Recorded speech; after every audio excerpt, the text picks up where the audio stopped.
कि aerobic respiration या mitochondrial respiration. मैं उस दिन आप लोग को यही बता रही थी कि एरोबिक रेस्पिरेशन जो होता है हमारा, ये माइटोकॉन्ड्रिया में होने वाला पार्ट है। इसको हम लोग जो है इसी वजह से जब आप एरोबिक और एनएरोबिक रेस्पिरेशन में डिफरेंस आपको लिखना होता है तो आप लिखते हैं कि एनारोबिक रेस्पिरेशन में माइटोकॉन्ड्रिया इन्वॉल्व नहीं होता है, जबकि एरोबिक रेस्पिरेशन में माइटोकॉन्ड्रिया इन्वॉल्व होता है। कैसे? ग्लाइकोलिसिस के साइकिल में हमने जो है पायरुविक एसिड बनाया था। ग्लूकोज के जो है ग्लूकोज को हमने स्टेप वाइज लेके चले थे और उससे करने के बाद हम लोग को लास्ट प्रोडक्ट मिला था, that is the pyruvic acid. यही पायरुविक एसिड इंटर करता है माइटोकॉन्ड्रियल पेरीप्लास्टिडियल स्पेस में। यहाँ पे भी ये प्रोसेस 2 स्टेप की है। पहली स्टेप में जो पहला स्टेप है दैट इज द ऑक्सीडेटिव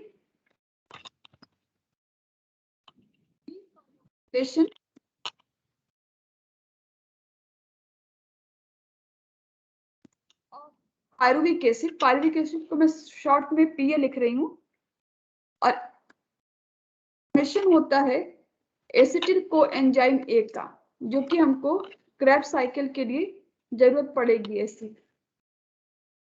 यहाँ पे मैंने कोएंजाइम और ए के बीच में एक साइन लगाया है। ये जो साइन होता है ये एक रिगल बॉन्ड होता है एक्चुअली में।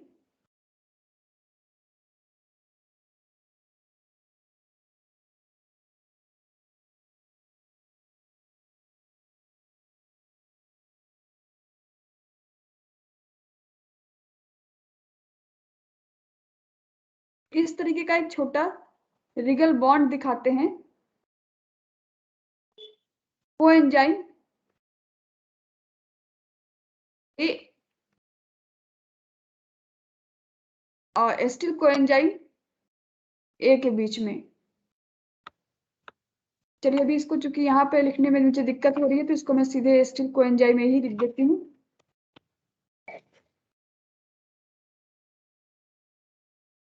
तो पायरुविक एसिड का ऑक्सीडेटिव डीकार्बोक्सिलेशन करना, यानी कि कार्बन डाइऑक्साइड, डीकार्बोक्सिलेशन का मतलब हो गया कार्बन डाइऑक्साइड को बाहर निकालना है इन प्रेजेंस ऑफ ऑक्सीजन।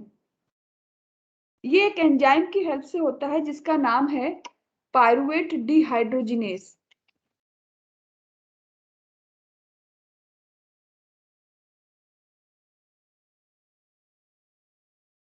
ये एंजाइम जो है एक मल्टी एंजाइम है और प्रेजेंट होता है माइटोकॉन्ड्रियल मैट्रिक्स में। मल्टी एंजाइम कहने का मतलब इसके अंदर 3 और सब कंस्टिट्यूएंट है। एक तरह से ये 3 सब एंजाइम से मिलकर के बना हुआ है। इसके जो पार्ट्स हैं उनमें एक एंजाइम होता है पायरुवेट डीकार्बोक्सिलेज,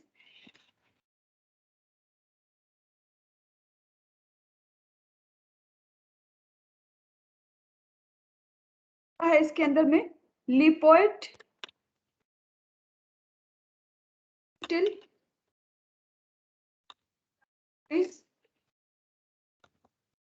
और तीसरा है इसमें लिपोइड डिहाइड्रोजिनेज।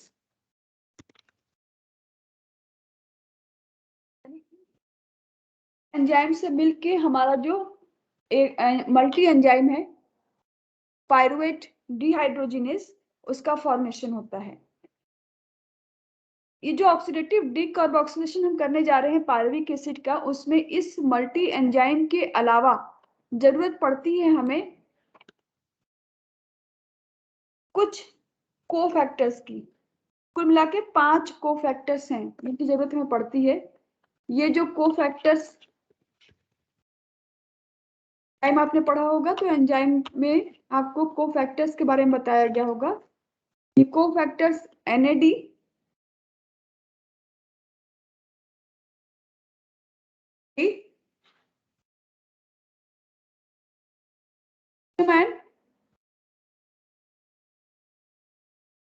मैग्नीशियम आयन के ऊपर 2+ चार्ज होते हैं। साइड में लिख दे रही हूँ 2+ चार्ज।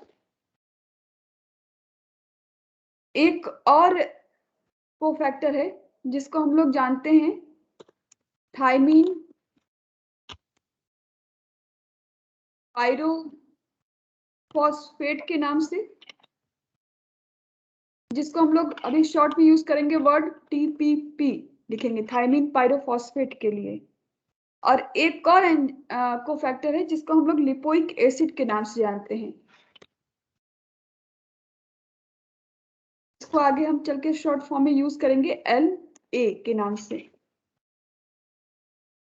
तो पायरुविक एसिड के डीकार्बोक्सिलेशन के लिए हमें एक मल्टी एंजाइम पायरुवेट डिहाइड्रोजनेज की जरूरत है और इन 5 कोफैक्टर्स की जरूरत है। अब इनके रिएक्शन को स्टेप वाइज हम देखते हैं कि किस तरीके से पायरुविक एसिड के ऑक्सीडेटिव डीकार्बोक्सिलेशन से हम बनाएंगे एसिटिल कोएंजाइम A। के लिए सबसे पहले स्टेप में हमें करना होगा, जो पायरुविक एसिड, कितने पायरुविक एसिड के मॉलिक्यूल मिले थे हमको पिछली बार जब हमने रिएक्शन स्टार्ट किया था? तो 2 मॉलिक्यूल थे ना पायरुविक एसिड। ये एक काम करा रहे हैं, पायरुविक एसिड के साथ में हमने कंबाइन किया कोफैक्टर थायमीन पायरोफॉस्फेट को।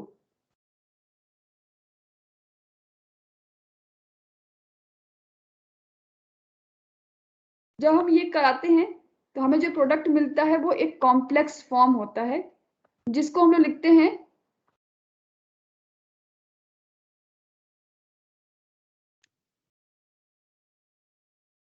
इसको हम लोग लिखेंगे एक कॉम्प्लेक्स फॉर्म पायरुविक एसिड, और एक ऐसे डैश दे दिया और TPP लिख दिया। इसका मतलब एक कॉम्प्लेक्स बन गया। और इसी स्टेप में हमारे पास जो कार्बन डाइऑक्साइड है वो रिलीज होती है इस समय यहां से। ये जो पहला स्टेप है, इस स्टेप में 2 कोफैक्टर्स लगते हैं। एक कोफैक्टर हमारा है मैग्नीशियम आयन, और यहाँ पे एक एंजाइम भी यूज होता है। जो पहला एंजाइम आपने लिखा था पायरुवेट डीकार्बोक्सिलेज, जिसका मतलब है कि डीकार्बोक्सिलेज का मतलब कार्बन डाइऑक्साइड को बाहर करने वाला, डी का मतलब बाहर करने वाला।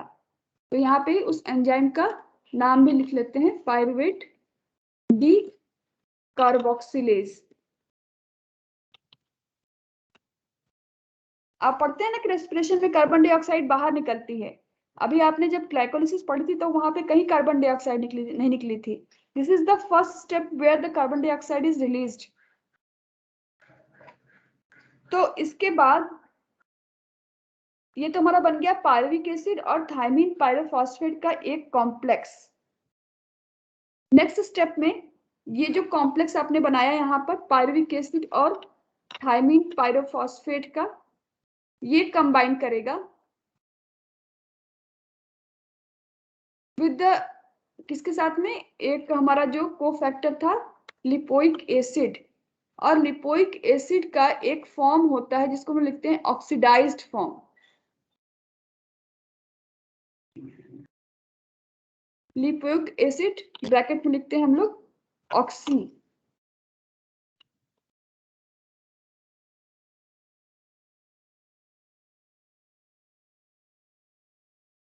बनाएंगे जो प्रोडक्ट हमारा बन के आता है, इस समय जो एंजाइम जो इस रिएक्शन को, जो सेकेंड स्टेप का आप रिएक्शन देख रहे हैं, इस रिएक्शन को कंडक्ट करने वाली जो एंजाइम है उसका नाम है लिपोइड एसिटिलेज ट्रांसफरेज। दूसरा एंजाइम ने लिखा था ना,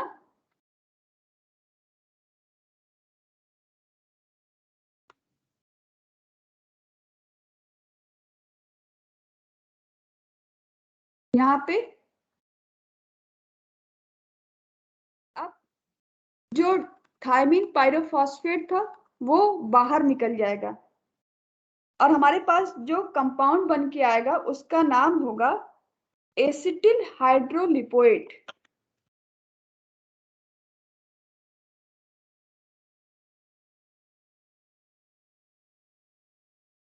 और इसके साथ में इसी रिएक्शन में रिलीज हो जाएगी हमारी थायमीन पायरोफॉस्फेट।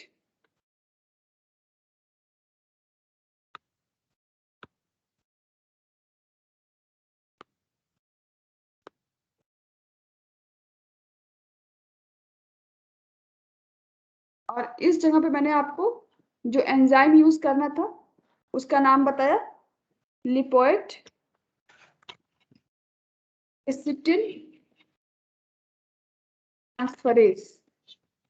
नाम से क्लियर हो रहा है कि ये सिर्फ ट्रांसफर कर रहा है किसको, एसिटिल ग्रुप को। इसीलिए यहाँ से थाइमीन पायरोफॉस्फेट बाहर निकल गई है और पायरुविक एसिड के साथ में क्या कंबाइन कर गया है, acetyl hydrolipoate plus thiamine pyrophosphate release हो गई। अब नेक्स्ट स्टेप में इसके बाद क्या होगा, हमारे पास क्या बन के मिला हुआ है हमको, एसिटिल हाइड्रोलिपोएट मिला है। इसके साथ में बचा हुआ कौन सा कोफैक्टर हमारे पास में है, ओ एंजाइम ए।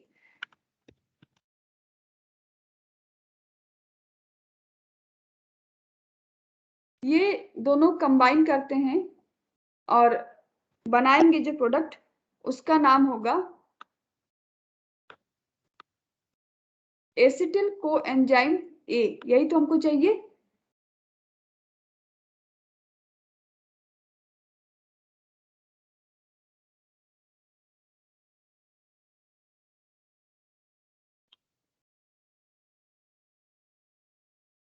साथ में यहाँ पे क्या रिलीज हो जाएगी, लिपोइक एसिड। जो लिपोइक एसिड ऑक्सीडाइज फॉर्म में इसके पहले स्टेप में कंबाइन हुई थी, वो लिपोइक एसिड यहाँ पर रिड्यूस्ड फॉर्म में रिलीज हो जाएगी।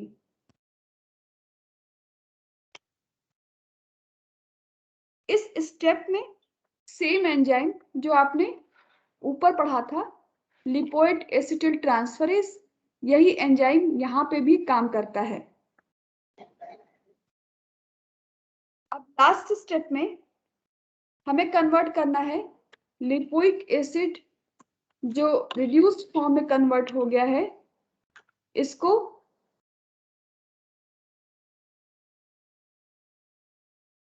कन्वर्ट करना है ऑक्सीडाइज्ड फॉर्म में, ताकि ये जो प्रोसेस है वो वैसे ही चलती रहे, सारे कोफैक्टर्स जैसे थे वो रिलीज हो जाएं और हमको फाइनली जो है लिपोइक एसिड जो है हमारा ऑक्सीडाइज्ड फॉर्म में कन्वर्ट हो जाए।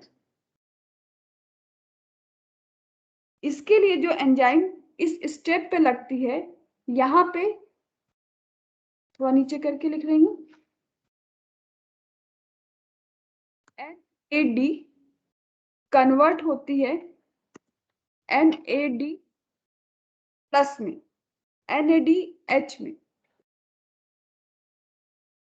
रिडक्शन की प्रोसेस बताया आपको, हमेशा जो होता है हम लोग बनाते हैं, रिड्यूसिंग पावर जो होता है NAD जो है हमारा वो ऑक्सीडेटिव पावर है, NADH रिड्यूसिंग पावर है, कन्वर्ट करके इसको लिपोइक एसिड को ऑक्सीडाइज फॉर्म में कन्वर्ट करता है। और इस जगह पे अभी एक एंजाइम बची हुई है जिसका नाम था लिपोइड डिहाइड्रोजिनेज।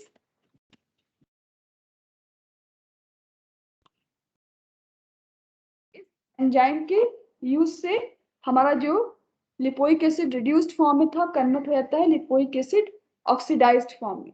यानी आप इस प्रोसेस में देखिए, हमने जितने कोफैक्टर लगाए थे सारे कोफैक्टर रिलीज हो जाते हैं प्रोडक्ट में कन्वर्ट करने के बाद। यहाँ देखिए थायमिन पायरोफॉस्फेट यहाँ यूज हो रहा है तो यहाँ पे रिलीज हो गया, लिपोइक एसिड ऑक्सीडाइज्ड फॉर्म में यहाँ यूज हुई है तो यहाँ हमने बना लिया। को एंजाइम ए चूंकि एसिटिल को एंजाइम है हमको बनाना है तो ये यहाँ पर यूज होगी। बाकी सारे कोफैक्टर्स आपके रिलीज हो गए और सारे एंजाइम तीन जो हमारा पायरुवेट डिहाइड्रोजिनेज 3 एंजाइम से मिलकर बना था वो भी मिल गया, पायरुवेट डिकार्बोक्सिलेज, लिपोइड एसिटिल ट्रांसफरेज और लिपोइड डिहाइड्रोजिनेज। यानी इस प्रोसेस में हमने हमारा जो पायरुविक एसिड था उस पायरुविक एसिड को हमने कन्वर्ट कर लिया किसमें, हमारे एसिटिल कोएंजाइम ए में।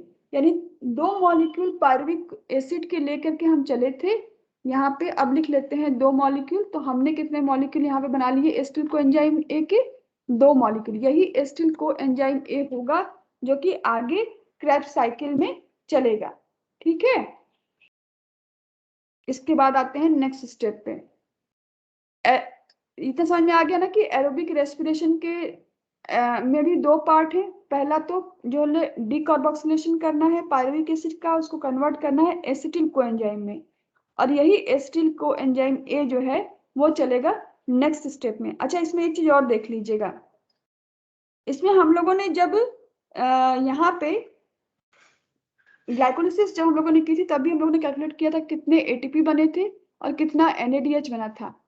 यहाँ पे भी देख लीजिए, यहाँ पे इस 2 मॉलिक्यूल पायरुविक एसिड का लेके चल रहे हैं, तो हर एक के 2 मॉलिक्यूल लेंगे, तो 2 यहाँ पे लिपोइक एसिड को कन्वर्ट करने के लिए 2 मॉलिक्यूल एनएडी के हमको चाहिए होंगे, जो कन्वर्ट हो रहे हैं एनएडीएच में, और ये हमारा बनाएगा 6 एटीपी, यानी एक एनएडी से हमारे जो जब कन्वर्जन होता है तो 3 एटीपी बनते हैं, यानी 3 गुना 6 कुल 6 एटीपी हमको यहाँ पर मिलेंगे। तो आपको पहले का याद होगा, ग्लाइकोलिसिस में हम लोगों ने 8 एटीपी बनाए थे, पर नेट गेन 6 एटीपी का था, क्योंकि पहले की स्टेप में 2 एटीपी यूटिलाइज हो गए थे, तो वहां पर 6 और 6 एटीपी यहाँ बन गए, यानी कुल अब तक हमने 12 एटीपी जनरेट कर लिए हैं इस प्रोसेस में। अब नेक्स्ट पे आते हैं। नेक्स्ट स्टेप हमारा होगा क्रेब्स साइकिल का।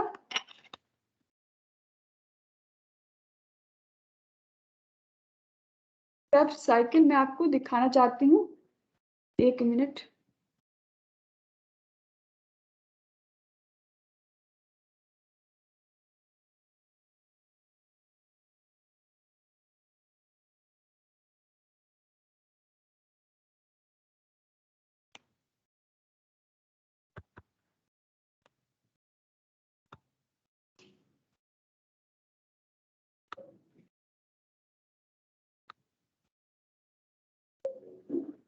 यहां से देखते हैं इसको हम लोग, ठीक है। क्रेब्स साइकिल क्यों क्रेब्स साइकिल कहते हैं? पहले तो क्योंकि इस प्रोसेस को डिस्कवर किया था सर हेंस क्रेब ने 1943 में, तो उनके ऑनर पे इसको हम लोग क्रेब्स साइकिल कहते हैं।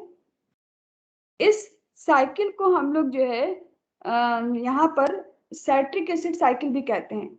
वो सब दिखाते हैं पहले आपको। सबसे पहले इसमें क्या है, देखिए यहाँ पर हमारा एसिटिल कोएंजाइम ए, जो पायरुविक एसिड के डिकार्बोक्सिलेशन से हमने बनाया, ये एसिटिल कोएंजाइम ए कन्वर्ट हमारा जो है कोएंजाइम ए को रिलीज करता है, जो एक फैक्टर बच गया था हमारा उसको, और 4 कार्बन के ऑक्जेलोएसिटिक एसिड के साथ, ये जो ऑक्जेलोएसिटेट है 4 कार्बन का, इसके साथ कंबाइन करेगा। तो 4 कार्बन का ये, और एसिटिक एसिड पता है आपको 2 कार्बन की होती है, 4 2 6 कार्बन, यानी यहाँ पर पहला जो प्राइमरी एक्सेप्टर है वो 4 कार्बन का मॉलिक्यूल है। एसिटिल को ऑक्जेलोएसिटिक एसिड कंबाइन करता है इसके कोएंजाइम ए के साथ, कोएंजाइम में बाहर निकल जाती है, और हमारा 6 कार्बन का साइट्रिक एसिड बनता है, पहला स्टेबल प्रोडक्ट। इसीलिए इसको हम लोग साइट्रिक एसिड साइकिल के नाम से भी जानते हैं। और इसमें साइट्रिक एसिड में 3 कार्बोक्सिल ग्रुप होते हैं, इसीलिए इसको ट्राई कार्बोक्सिलिक एसिड साइकिल के नाम से भी जाना जाता है, टीसीए साइकिल भी इसको लिखते हैं हम, ठीक है।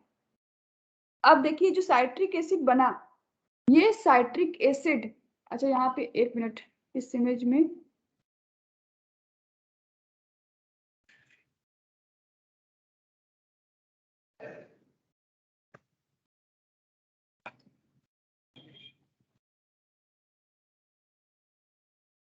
इस साइकिल को देखेंगे तो ध्यान से सब सारे कार्बन की समझ में आ जाएगी हमको। मैंने कहा ये 4 कार्बन का 1 2 3 4 कार्बन, और ऊपर देखिएगा एसिटिल कोएंजाइम ए हमारा 2 कार्बन का है बना हुआ। तो ये 2 कार्बन के कंबाइन होने से हमारा जो है 6 कार्बन का साइट्रिक एसिड, मैंने कहा कि इसको टीसीए साइकिल भी कहते हैं, क्योंकि इसमें 3 कार्बोक्सिल ग्रुप लगे हैं, इसलिए इसको हम लोग ट्राई कार्बोक्सिलिक एसिड साइकिल भी कहते हैं। ये जो हमारा साइट्रेट है, ये साइट्रिक एसिड जिसको हम कह रहे हैं, ये एक एंजाइम है एकोनिटेज। एकोनिटेज की हेल्प से एक वाटर मॉलिक्यूल बाहर निकलता है और कन्वर्ट होता है, यहाँ पे लिखा है सिस एकोनिटेट, या इसको हम लोग फाइनल प्रोडक्ट में ले आएंगे आइसोसाइट्रिक एसिड, इसको कहते हैं हम लोग, ठीक है। साइट्रिक एसिड से आइसोसाइट्रिक एसिड बनता है in the presence of enzyme एकोनिटेज। अब इसके बाद ये आइसोसाइट्रेट क्या है? सिर्फ उसका आइसोमर है, ठीक है। अब देखिए यहाँ पर आइसोसाइट्रिक एसिड कितने कार्बन का है? 6 कार्बन का ही है। नेक्स्ट स्टेप में एक एंजाइम है आइसोसाइट्रेट डिहाइड्रोजिनेज। मैंने आपको कहा था कि जहां पे भी डिहाइड्रोजिनेज वर्ड लिखे लगेगा इस साइकिल में, वहां पे हम लोग NAD+ को कन्वर्ट कर देंगे NADH प्लस H+ में। इस स्टेप में कार्बन डाइऑक्साइड भी निकलेगी, तो कार्बन डाइऑक्साइड निकलने से ये इसमें 1 कार्बन कम हो गए और हमारे पास ये 5 कार्बन का हो गया। 5 कार्बन का प्रोडक्ट है हमारा अल्फा कीटो ग्लूट्रेट। अल्फा कीटो ग्लूट्रेट देख पा रहे हैं 5 कार्बन का बन गया है, 1 2 3 4 और 5 कार्बन का बना हुआ है। प्रोडक्ट के नाम पे ही एंजाइम्स का नाम भी है, तो एंजाइम का नाम याद करना कोई कठिन बात नहीं है। जैसे आइसोसाइट्रेट था तो क्या लग गया? आइसोसाइट्रेट डिहाइड्रोजिनेज। अब यहाँ देखिए, यहाँ पे लिखा है अल्फा कीटो ग्लूट्रेट, यही जो सबस्ट्रेट है इसी के बेसिस के नाम पे अल्फा कीटो ग्लूट्रेट डिहाइड्रोजिनेज। डिहाइड्रोजिनेज लगा तो हम सेम ये वाली जो प्रोसेस थी इसी प्रोसेस को रिपीट करेंगे। NAD+ को कन्वर्ट कर देंगे NADH प्लस H+ में और 1 कार्बन डाइऑक्साइड फिर निकल जाएगी। अब ये 4 कार्बन का हो जाएगा और 4 कार्बन का जो प्रोडक्ट है वो सक्सिनिल कोएंजाइम है। इस स्टेप में एक चीज छूट गई है, इसमें कोएंजाइम ए को भी यहीं पर ऐड होना था, यहाँ दिखाया है इन्होंने, ये कोएंजाइम ए ऐड हो रही है, ऐड होकर के बना रही है सक्सिनिल कोएंजाइम ए। क्योंकि यहाँ पे कहीं पर भी कोएंजाइम ए को तो हम स्टार्टिंग में निकाल आए थे, कोएंजाइम ए तो था नहीं था, तो उस कोएंजाइम ए को ऐड किया गया है यहाँ पे ला करके, तो हमारा प्रोडक्ट जो बनता है सक्सिनिल कोएंजाइम ए 4 कार्बन का प्रोडक्ट है। अब इसके बाद देखिए यहाँ पर सक्सिनिल कोएंजाइम ए से जो है ये कन्वर्ट हो रहा है सीधे सक्सिनेट में, कोएंजाइम ए को वापस बाहर निकाल दे रहा है। एंजाइम जो लग रहा है सक्सिनिल कोएंजाइम ए, यहाँ पे सिंथेटेज लिखा है पर हम आपको बताएंगे आप यहाँ पे यूज कर सकते हैं succinyl coenzyme A thiokinase. Kinase word इसलिए लगाना है क्योंकि ये जो GDP से GTP देख रहे हैं ये एनिमल सेल का है। प्लांट सेल में ADP से ATP बनती है, प्लांट सेल में यहाँ पर ADP से ATP बनती है। ये देखिएगा इसमें, अच्छा इसमें भी वही दिखाया है, ADP से ATP बनती है यहाँ पर। तो मैंने आपको बताया था कि जब सबस्ट्रेट डायरेक्टली फॉस्फेट ग्रुप को रिलीज करता है और उसको जो है एक्सेप्ट करता है ADP और कन्वर्ट होता है ATP में, तो इसको हम लोग कहते हैं सबस्ट्रेट लेवल फॉस्फोराइलेशन, जो कि आप ग्लाइकोलिसिस में देख चुके थे। ग्लाइकोलिसिस में 2 जगह ऐसी थी जहां पे सबस्ट्रेट लेवल फॉस्फोराइलेशन होता, तीसरा यहाँ पर है जब सक्सिनिल कोएंजाइम ए कन्वर्ट होता है सक्सिनेट में, तब भी यहाँ पर ADP से डायरेक्ट ATP का फॉर्मेशन होता है, जिसको हम लोग सबस्ट्रेट लेवल फॉस्फोराइलेशन कहते हैं। यदि आपने शॉर्ट नोट में जब आप सबस्ट्रेट लेवल फॉस्फोराइलेशन के ऊपर शॉर्ट नोट लिख रहे हो तो उसमें वो 2 स्टेप ग्लाइकोलिसिस के और तीसरा क्रेब्स साइकिल से इसका जिक्र करेंगे, तब जाके आपका सबस्ट्रेट लेवल फॉस्फोराइलेशन का नोट पूरा होगा। उसके बाद ये सक्सिनेट जो 4 कार्बन का है, ये सक्सिनेट डिहाइड्रोजिनेज हमने लगाया वर्ड, कन्वर्ट होता है फ्यूमरेट में। यहाँ डिहाइड्रोजिनेज कहने पर NAD का इस्तेमाल नहीं करना है, एक दूसरा जो है हमारा कोफैक्टर है FAD, जिसको यूज करना है, तो FAD कन्वर्ट होती है FADH2 में। अब देखिए जब ये फ्यूमरेट में कन्वर्ट हो गई तो फ्यूमरेट सिंपल वाटर मॉलिक्यूल को जो है लेते हुए फ्यूमरेज एंजाइम, सब इसी के नाम के बेसिस पर है। आपको बस ये याद रखना है कि कहाँ पर एनर्जी रिलीज हो रही है। ये फ्यूमरेज जो है हमारा वाटर के कन्वर्ट से होता है, माइक अनम्यूट कर लीजिए, कन्वर्ट होता है मैलेट में। और ये मैलेट जो है हमारा, फिर देखिएगा आपने बार बार फोटोसिंथेसिस में C4 साइकिल में देखा होगा कि ऑक्जेलोएस्टिक एसिड से मैलिक एसिड बनता था, यहाँ पे हम लोग मैलेट से ऑक्जेलोएस्टिक एसिड बना रहे हैं मैलेट डिहाइड्रोजिनेज एंजाइम की हेल्प से, और वो डायरेक्टली जो है NAD+ को कन्वर्ट कर रहा है NADH में। तो इस साइकिल को याद करने के लिए आपको जो है बहुत मेहनत नहीं करनी है, सिर्फ याद रखेंगे कार्बन नंबर कि जब एसिटिल कोएंजाइम ए एसिटिल कोएंजाइम में 2 कार्बन का वहां से चला हमारे डिकार्बोक्सिलेशन के बाद, तो हमारे पहला एक्सेप्टर उसका ऑक्जेलोएसिटिक एसिड था, जिससे कंबाइन करके 6 कार्बन का साइट्रिक एसिड बनाया। इसके बाद की स्टेप में सिर्फ वो कन्वर्ट हो रहा है आइसोसाइट्रिक फॉर्म में with the help of enzyme एकोनिटेज। और उसके बाद के जितने प्रोडक्ट है, कार्बन डाइऑक्साइड 2 स्टेप में, सब्सिक्वेंटली 2 स्टेप में रिलीज हो रही है। इसके बाद पहले स्टेप में यहाँ तो 5 कार्बन, दूसरे स्टेप में यहाँ तो 4 कार्बन, फिर बाकी पूरा 4 कार्बन पे स्टेबल है आपका, कहीं कार्बन डाइऑक्साइड आपको नहीं निकालनी है। इन दोनों प्रोसेस में डिहाइड्रोजिनेज, जब भी कार्बन डाइऑक्साइड निकाल रहे हैं डिहाइड्रोजिनेज एंजाइम यूज हो रहा है, और वो उसका नाम सबस्ट्रेट के बेसिस पे ही है, तो एंजाइम का नाम भी आप आसानी के साथ याद कर लेंगे। फिर हम जब 4 कार्बन के प्रोडक्ट पे आ रहे हैं तो देखिए कोएंजाइम ए को ऐड करना है और अगले ही स्टेप में निकाल देना है, इसलिए इसने कोएंजाइम ए को ऐड किया और नेक्स्ट स्टेप में इसको निकाल दिया। निकालने के स्टेप में जब कर रहा है तो मैंने कहा एक रिगल बॉन्ड होता है, रिगल बॉन्ड जो सल्फर ग्रुप जुड़ता है तो वहां एक रिगल बॉन्ड, वीक एनर्जी बॉन्ड होता है। यही एनर्जी जब कोएंजाइम में रिलीज होती है तो वो एनर्जी निकलती है, और उस एनर्जी को डायरेक्टली प्लांट सेल एडीपी से एटीपी में कन्वर्ट करते हैं with the help of enzyme. Substrate का नाम यही रखिए। सिर्फ मैंने आपसे कहा था काइनेज, थायो वर्ड जो है ये आपने अमीनो एसिड पढ़ी होगी, थायमिन वर्ड जो सल्फर ग्रुप जहां ऐड होते हैं उससे आता है, तो ये थायोकाइनेज हो जाता है, और थायोकाइनेज से कन्वर्ट होता है सक्सिनेट में, सक्सिनेट से फिर डिहाइड्रोजिनेज लगा फ्यूमरेट में। फर्स्ट याद रखिए कि आपका जो अब यहाँ पर डिहाइड्रोजिनेज के लिए FAD हो जाएगा, FADH2 में कन्वर्ट, फ्यूमरेट कन्वर्ट हो जाएगा फिर मैलेट में, simply by taking a water molecule fumarase में कन्वर्ट हो जाएगा, और ये फ्यूमरेज जो है फिर आपका मैलेट में कन्वर्ट करने के बाद मैलेट ऑक्जेलोएसिटिक एसिड में कन्वर्ट होता है with the help of enzyme malate dehydrogenase. अच्छा, ये साइकिल 2 बार चलेगी क्योंकि हमारे पास 2 मॉलिक्यूल एसिटिल कोएंजाइम ए के बने थे। यानी आप यहाँ पे जितना आप जोड़ रहे हैं, देखिए अब हम आपको एटीपी जोड़ना बता रहे हैं, NAD के कितने मॉलिक्यूल मिल रहे हैं, यहाँ से काउंट करें, एक दिख रहा है आपको, साइकिल 2 बार चलनी है तो 2 यहाँ मिलेंगे, 2 यहाँ 4 और 2 यहाँ 6, यानी 6 NAD प्लस कन्वर्ट होगा 6 NADH प्लस H प्लस में। और मैंने आपको बताया कि एक NAD से 3 ATP बनता है, तो यहाँ पे आपको 2 2 4 2 6 मिल गए, यानी 18 ATP आपको यहाँ पर मिल गए। 18 ATP यहाँ पे सबस्ट्रेट लेवल फॉस्फोराइलेशन में एक मॉलिक्यूल दिख रहा है, हम 2 ATP का चलाएंगे, 2 ATP 2 बना, यानी 18 2 20 हो गए आपके पास। और ये 2 FAD, अच्छा FAD से आपको सिर्फ 2 ATP मिलते हैं इस मॉलिक्यूल से। कैसे मिलेंगे अभी हम लोग इलेक्ट्रॉन ट्रांसपोर्ट चेन देखेंगे, वहां समझाऊंगी आपको।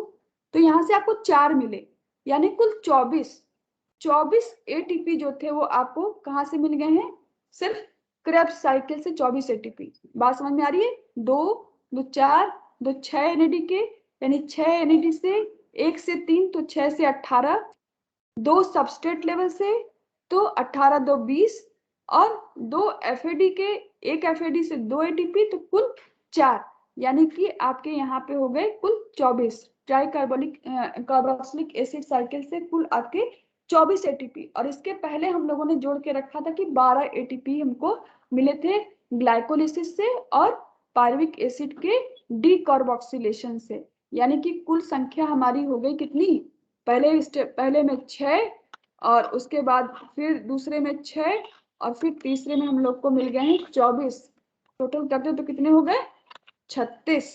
ठीक है, ये 36 नेट गेन है, 38 लिखेंगे, 36 आपका नेट गेन है, 38 लिखेंगे तो इसका मतलब टोटल ATP का, कि 2 ATP में लॉस किया इसलिए मैं उसको हटा के चल रही हूँ, मैं सिर्फ नेट गेन की बात कर रही हूँ यहाँ पर।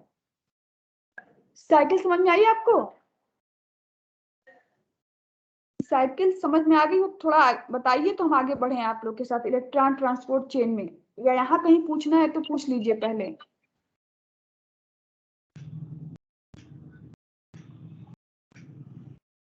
थोड़ा माइक अनम्यूट करके बता दीजिए बच्चों। Yes ma'am. ठीक है, तो अब चलते हैं हम इलेक्ट्रॉन ट्रांसपोर्ट चेन की तरफ। ठीक है, इलेक्ट्रॉन ट्रांसपोर्ट चेन का पिक्चर जो था वो किताबों में जो दिया है वो थोड़ा टफ दिया था, एक हम लोगों ने ड्रॉ किया हुआ है, लेकिन इसको मैं यहाँ पर ड्रॉ नहीं कर पाऊंगी इस तरीके से जो फिगर बने हैं, तो मैं आपको यहाँ पर दिखाने की कोशिश करती हूँ इसको कि किस तरीके से जो है क्या क्या चीजें हमको चाहिए। इलेक्ट्रॉन ट्रांसपोर्ट चेन, माइटोकॉन्ड्रिया का जो इनर माइटोकॉन्ड्रियल स्पेस आप देखते हैं वहां पे होता है। इसके अंदर कुल जो है 4 तरह के कॉम्प्लेक्स मिलेंगे। देखिए मैंने यहाँ लिखा हुआ है कॉम्प्लेक्स 1। कॉम्प्लेक्स 1 में बहुत सारी प्रोटीन होती है, ठीक। एक होता है FMN जिसको मेटालोप्रोटीन के नाम से जानते हैं। बहुत सारे non heme iron sulphur centres भी होते हैं और इसको हम लोग इसका नाम देते हैं इस सेंटर का NADH यूबिक्विनोन ऑक्सीडोरिडक्टेज, इसका नाम है NADH यूबिक्विनोन ऑक्सीडोरिडक्टेज। दूसरा है कॉम्प्लेक्स सेकंड, ठीक। ये कॉम्प्लेक्स सेकंड नीचे लिखा है, आप देख पा रहे हैं, सक्सिनेट यूबिक्विनोन ऑक्सीडोरिडक्टेज इसका नाम है। आपसे एक ऑब्जेक्टिव क्वेश्चन पूछा जाता है कि वो कौन सा कॉम्प्लेक्स है, कौन सा एंजाइम है जो कि इनर माइटोकॉन्ड्रिया के इनर मेम्ब्रेन से चिपका होता है, वो जो है फ्री नहीं होता है। ये यही देखिए मैंने इसको मेम्ब्रेन से अटैच दिखाया, बाकी को तो मेम्ब्रेन, दोनों मेम्ब्रेन के बीच में दिखाया है, लेकिन इसको मैंने इनर साइड जो मेम्ब्रेन का है उससे इसको अटैच दिखाया है। सक्सिनेट से फ्यूमरेट में कन्वर्ट करने वाला एंजाइम आपको याद होगा, सक्सिनेट डिहाइड्रोजिनेज, अभी क्रेब्स साइकिल में आपने देखा ना, सक्सिनेट से फ्यूमरेट में कन्वर्ट करा था सक्सिनेट डिहाइड्रोजिनेज। ये एंजाइम जो होता है वो अटैच्ड होता है माइटोकॉन्ड्रिया के इनर मेम्ब्रेन के साथ में, ठीक है। तीसरा कॉम्प्लेक्स है साइटोक्रोम C रिडक्टेज, यहाँ ऊपर बना हुआ है साइटोक्रोम C रिडक्टेज। और चौथा कॉम्प्लेक्स है साइटोक्रोम C ऑक्सीडेज, ठीक है। तीसरे कॉम्प्लेक्स में अभी देखिए साइटोक्रोम B लिखा है मैंने, साइटोक्रोम C1 लिखा है मैंने, साइटोक्रोम C लिखा है और बहुत सारे आयरन सल्फर सेंटर्स होते हैं। कॉम्प्लेक्स 4 को हम लोग बोलते हैं टर्मिनल ऑक्सीडेज, इसका दूसरा नाम है टर्मिनल ऑक्सीडेज। इसके अंदर में साइटोक्रोम A, साइटोक्रोम A3 मिलता है, ठीक है। और बहुत सारे जो है कॉपर कंपाउंड भी होते हैं इसके अंदर में। और इसके तुरंत बाद आप ये देख पा रहे हैं ये बना हुआ है, आप माइटोकॉन्ड्रिया में क्रिस्टी बनाते हैं ना, क्रिस्टी, क्रिस्टी जो है साइट होते हैं जहाँ पे कि ये ऑक्सीडेटिव फॉस्फोरिलेशन होता है, ADP से ATP का फॉर्मेशन। कैसे होगा ये फॉर्मेशन, जैसे हम लोगों ने देखा था इलेक्ट्रॉन ट्रांसपोर्ट चेन हमने पढ़ी थी, उसमें क्या नाम है, फोटोसिंथेसिस में, वैसे ही यहाँ पे आपको समझना है चीजों को। अभी मैं यहाँ से स्टार्ट करती हूँ, ठीक है। आप जब हम लोग पूरे रिएक्शन में क्या कर रहे थे, NAD+ के मॉलिक्यूल को कन्वर्ट कर रहे थे NADH प्लस H+ में ना। एक मिनट, इसको मैं थोड़ा शॉर्ट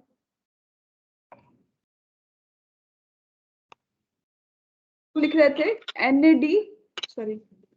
NAD को कन्वर्ट कर रहे थे NADH प्लस H+ में लिख रहे थे हम लोग, H+ नाम देते, इसका प्लस साइन ऊपर होगा, H प्रोटॉन का जो होता है वो है। तो इस जो प्रोसेस थी हमारी, इस प्रोसेस में जो है यदि इसको बैक लेना हो, ये तो हमारा बना, हमको वापस कन्वर्ट करना पड़ेगा इसमें इसको, तो अब क्या होगा उस कंडीशन में। इसमें कितने प्रोटॉन दिख रहे हैं आपको, 2 प्रोटॉन है ना, 2 सॉरी दिख रहे हैं हमको इसमें, ठीक है।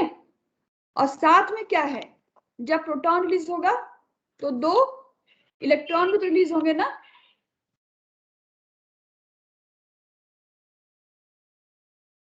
यही लिखते हैं ना हम लोग, 2 प्रोटॉन 2 इलेक्ट्रॉन, यानी NADH को वापस से NAD में कन्वर्ट करने के लिए जो आप यहाँ पे देख पा रहे हैं कि देखिए ये वापस से NADH प्लस H+ को NAD+ ताकि साइकिल वापस से चलती रहे कन्वर्ट करने के लिए 2 प्रोटॉन रिलीज हो रहे हैं। ये जो 2 प्रोटॉन रिलीज हुए हैं वो देखिए मैंने लिखा है FMN जो कि मेटालोप्रोटीन है ना, फ्लेविन मोनोन्यूक्लियोटाइड के नाम से जानते हैं इसको। देखिए 2 प्रोटॉन जो निकला वो कहाँ चला गया, इंटर मेम्ब्रेन स्पेस में चला गया, यहाँ पे 2H+ लिखा है, दिख रहा है ये 2H+ वहां चला गया।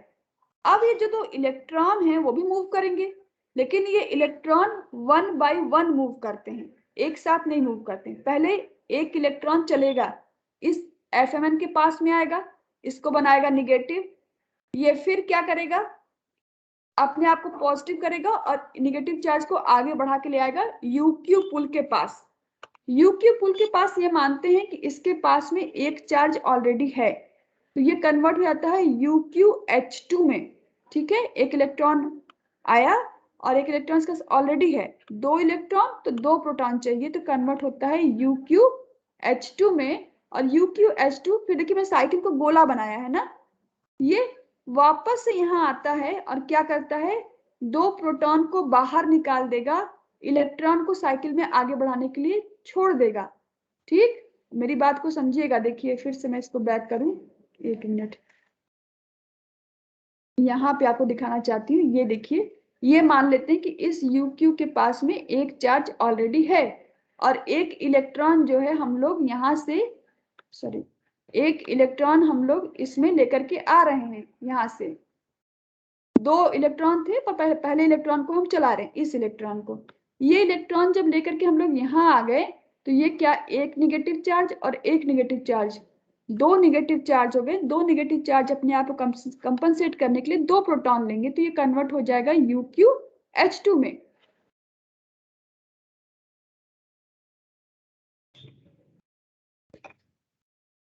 UQH2 में कन्वर्ट हो जाएगा ये।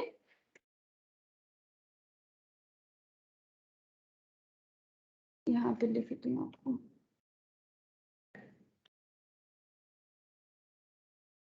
Q के पास में एक निगेटिव चार्ज ऑलरेडी है और हमने क्या जोड़ दिया है उसमें, हमने उसमें जोड़ दिया एक और इलेक्ट्रॉन विथ नेगेटिव चार्ज, तो ये बनाता है हमारा UQH2। ये UQH2 जो है अब साइकिल में घूमने के बाद वापस जब अपने सेंटर पे पहुंचता है, तो यहाँ पर 2 प्रोटॉन को यहाँ छोड़ता है। ये रहा हमारा प्रोटॉन जो इस जगह पे चला गया है और इलेक्ट्रॉन को आगे बढ़ाता है साइटोक्रोम B1 के पास, यानी एक निगेटिव चार्ज इसका इसके पास रह जाएगा। जो निगेटिव चार्ज चल रहा था साइकिल में उसको आगे बढ़ा दिया, उसकी वजह से जो 2 प्रोटॉन थे उनको यहाँ छोड़ दिया।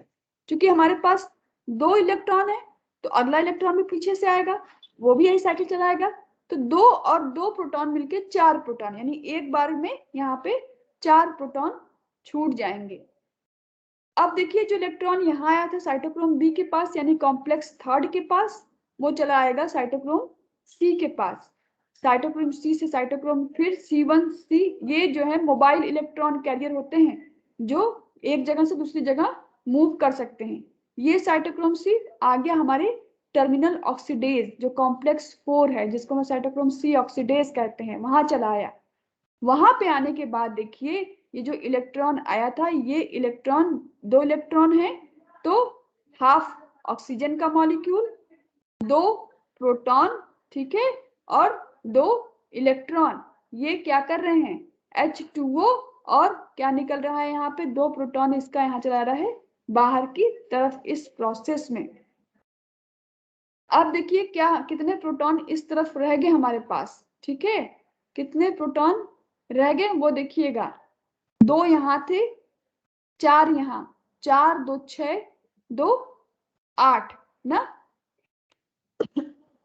और ये मानते हैं कि जो है एक प्रोटॉन इस सिस्टम में पहले से कहीं रहता है, जिससे कि वो मिल करके बनाता है हमारा 9 प्रोटॉन हो जाते हैं। प्रोटॉन यहाँ पे ज्यादा हो गया, तो ये प्रोटॉन क्या करेंगे, चले आएंगे इस जो हमारा यहाँ पे आपका माइटोकॉन्ड्रियल क्रिस्टी बनी हुई है उनके जरिए, यानी कि प्रोटॉन पंप के जरिए चली आएगी वापस से अपनी जगह पे। और इस कंडीशन में यहाँ आने पर यहाँ प्रोटॉन ज्यादा हो गए, तो यहाँ पीएच कम हो जाएगा, क्योंकि आपको पता है इसका रिवर्सल होता है। यहाँ पीएच ज्यादा है तो अगेंस्ट ग्रेडियंट चलेंगे, जब ये यहाँ से बाहर निकलेंगे तो एनर्जी रिलीज करेंगे और वही एनर्जी एडीपी में कन्वर्ट स्टोर हो जाती है एटीपी के फॉर्म में। तो 9 प्रोटॉन जो है, एक एटीपी मॉलिक्यूल के लिए 3 प्रोटॉन की आवश्यकता होती है। तो कुल 9 प्रोटॉन हो गए, 4 2 6 2 8 और एक हम मान ले रहे हैं कहीं इस सिस्टम में इसमें पहले से है, तो 9 प्रोटॉन मिलके बना दिया इन लोगों ने।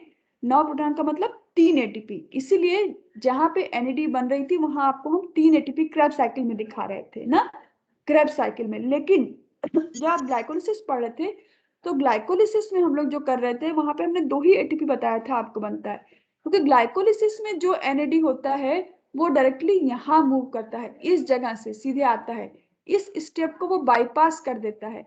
इसकी वजह से सिर्फ वहां पे 4 और 2 6 ही प्रोटॉन मिलते हैं, जिसकी वजह से सिर्फ एक एनएडी से 2 एटीपी का फॉर्मेशन होता है। ऐसा ही एफएडी के केस में भी है। देखिए एफएडी यहाँ से इंटर कर रही है, यहाँ से यूक्यूपुल में इंटर कर रही है, जो सक्सिनेट और से फ्यूमरेट बन रहा था वहां एफएडी से एफएडीएस2 हम लोग बना रहे थे, और मैंने कहा कि एक एफएडी से 2 एटीपी मॉलिक्यूल बनता है, क्योंकि वो डायरेक्टली कॉम्प्लेक्स 1 को बाईपास करके सीधे कॉम्प्लेक्स 3 के पास आता है। तो एक स्टेप बाईपास करने के कारण से ये 2 प्रोटॉन वहां छूट जाते हैं, 4 2 6 ही प्रोटॉन बचते हैं, जिसकी वजह से वहां पे भी एक एनएडी से 2 एटीपी का फॉर्मेशन होता है। ये है आपका electron transport system, oxidative phosphorylation. ठीक है, देखिए ये मैंने बनाया हुआ है, यहाँ पे आपको दिख रहा है वो वाला NADH है जो कि हमारा ग्लाइकोलिसिस में बनता है, और ग्लाइकोलिसिस में बनने के बाद हम लोग उसको डायरेक्टली इंटर करा रहे हैं यूबिक्विनोन पुल के अंदर। हम लोग कॉम्प्लेक्स 1 जो हमारा है उसको बाईपास कर रहे हैं इस स्टेप में, जिसकी वजह से जो है यहाँ पे भी 2 ग्लाइकोलिसिस के NAD से 2 एटीपी बनाते हैं, और FAD से भी 2 ही एटीपी बनती है। बाकी जितने NAD बने थे हमारे, NAD से NADH प्लस बना था, वो सारे 3 एटीपी बनाते हैं। तो इस तरीके से कुल 36 एटीपी का फॉर्मेशन होता है। ठीक है, बात समझ में आ रही है? तो ये आपका रेस्पिरेशन हुआ। इसमें एक चीज आपको और पढ़नी है जो कि रेस्पिरेटरी क्वेश्चन के नाम से हम लोग जानते हैं इसको, कि RQ value.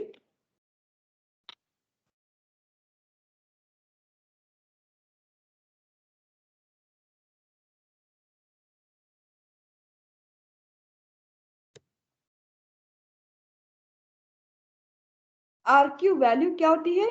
Ratio of volume of carbon dioxide released to the volume of oxygen taken in respiration in the given period of time at stable temperature and presence।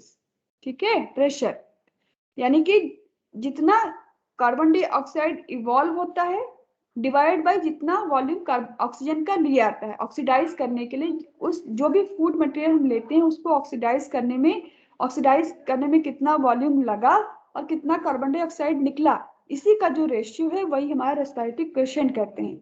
ये वैल्यू अलग अलग आती है। जैसे कार्बोहाइड्रेट का फॉर्मूला आप लिखते हैं C6H12O6, ठीक है, जो रेस्पिरेशन का फॉर्मूला होता है C6H12O6 प्लस 6 ऑक्सीजन मॉलिक्यूल, और ये निकालता है 6 कार्बन डाइऑक्साइड और 6 वाटर के मॉलिक्यूल प्लस एनर्जी। तो यहाँ पे RQ वैल्यू क्या होगी उसकी?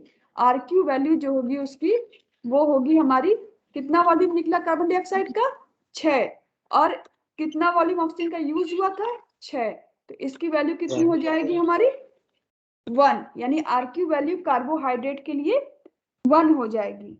यदि आप फैट को लेंगे तो फैट का फॉर्मूला जो होता है वो होता है C15H19O6, ठीक, और 145 जो है ऑक्सीजन मॉलिक्यूल लगते हैं यहाँ पर, और यहाँ पे जो कार्बन डाइऑक्साइड निकलती है वो होती है 102, यानी 102 डिवाइडेड बाई 145। फैट का केस बता रही हूँ। तो इसको आप करेंगे तो जो वैल्यू आती है वो वैल्यू जो होती है वो लेस देन 1 होती है, ठीक, लेस देन 1 वो वैल्यू होती है। ठीक है, तो आपको एग्जाम में ये करने को मिलता है। इसमें जो है हम लोग रख देते हैं आपके सामने, मैंने यदि आलू रख दिया और उसकी RQ वैल्यू पूछी, तो आपको ये पता होना चाहिए कि जो आलू रखा गया है उसका जो स्टोर्ड फूड मटेरियल है वो कार्बोहाइड्रेट है, तो उसकी RQ वैल्यू 1 होगी। तो आप एक्सप्लेन करेंगे कि the stored food material is carbohydrate, that is the formula, and RQ value का फॉर्मूला आप लिखेंगे कि ये होता है कि volume of carbon dioxide evolve divide by volume of oxygen used. तो उसके अकॉर्डिंग ये रेशियो 1 आता है। लेकिन यदि मैंने क्या किया, आपके सामने रख दिया है मैंने कैस्टर सीड रख दिया, तो कैस्टर सीड को क्या करेंगे आप, कैस्टर सीड का स्टोर्ड मटेरियल फैट होता है, ऑयल होता है उसके अंदर में, तो वहां पर जो वैल्यू होगी RQ वैल्यू वो लेस देन 1 आएगी। तो लेस देन 1 क्यों आ रही है ये आपको वहां बताना पड़ेगा। होप कि आपको समझ में आया हो। अब इससे रिलेटेड जो भी क्वेरी रह गई बेटा आप लोगों की, उन क्वेरीज को